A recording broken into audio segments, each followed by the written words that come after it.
ज्वलंत मुद्दा है प्रदेश में, देश में। जिस तरह बेबाक आपने यूजीसी पर बयान दिया, सवर्ण सांसद काहे लिए चुप रह जाते हैं, क्या हमारे राजनीतिक कार्यशैली में और हमारे व्यक्तिगत विचारधारा में जातिवाद का कोई स्थान नहीं।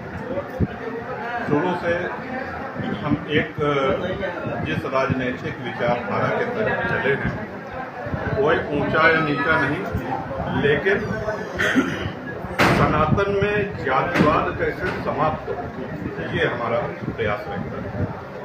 भैया आज आपने जो है यहाँ लोकार्पण किया है 25 करोड़ की लागत से बनने वाली सड़क का। लोकार्पण विधायक जी ने किया, हम खड़े थे वहाँ। तो ये जो है एक विकास का पत्थर माना जा रहा है, क्या कहना चाहेंगे, क्या विकास की सौगात देना चाहेंगे? बाबागंज और 2 विधानसभाओं को टच कर रही है। बिल्कुल, बहुत प्रसन्नता की बात है कि विनोद जी के विधानसभा में इतना बड़ा इतनी बड़ी योजना आई, लगभग 25 करोड़। और कोई भी जनप्रतिनिधि जब मेहनत करके उसको ले आता है और सारी औपचारिकताएं पूर्ण करके ले आता है, तो उसके लिए बड़ी प्रसन्नता की बात है। महाराज जी, एक सवाल तो था, महेशगंज थाने से एक आजाद नगर रोड जाती है नहर से, वो बहुत सकरी है, तो उसमें आए दिन हादसा होता रहता है। अगर रोज चौड़ीकरण हो जाए तो भैया पहली तो बार बताओ था, पहले बताया होता है। जी भैया, आप विधायक जी दोनों हैं, विधायक जी नोट करा दीजिए। जी माननी जी, एक प्रश्न और है, ये जहाँ से सड़क शुरुआत हो रही है, इसके पीछे का भाग जो है बहुत बेकार है, उसका भी क्षेत्र के लोगों की मांग है। जौन काम हो उसका लिख के दे दी है, हमारा पूरा प्रयास रहे कि होगा करवाए। कभी आप सनातन के मुखौटा माने जाते हैं, आपकी बातें लोग ध्यान से सुनते हैं, सनातन पर आपका बेबाक विचार और उत्कृष्ट वार्ता लोगों के हृदय में स्थान बनाती है। अभी मुक्तेश्वरानंद जी के साथ जो प्रदेश सरकार कर रही है, कौन प्रकरण विशेष न बोलवाओ हमसे।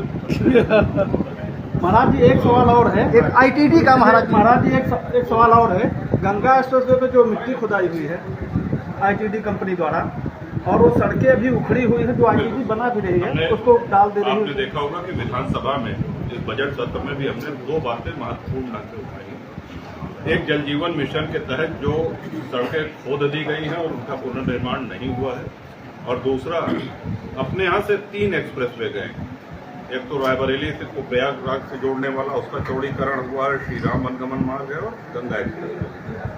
तो बहुत सी ऐसी सड़कें हैं जो ओवरलोड डंपर चलने के कारण क्षतिग्रस्त हुई, और इनका दायित्व है उसी एजेंसी का जिसने वो एक्सप्रेसवे बनाई है कि उसका वो सुधार करे, उसकी मरम्मत करे सड़क की। इस विषय में विधानसभा में भी उठाया गया है, इस विषय में लिख के भी दिया गया है, और पूरा प्रयास रहेगा कि आपने जिस महत्वपूर्ण मुद्दे को यहाँ पे उठाया है वो सड़कें शानदार हों। महाराज जी, एक ये मुद्दा है कि हमारे यहाँ से गंगा एक्सप्रेस वे निकल रहा है, राम और गबन भी निकल रहा है, तो हम लोगों को अगर उस पर चढ़ना है तो यहाँ से 15-20 किलोमीटर दूर जाना पड़ा। यात्रा कह दिया।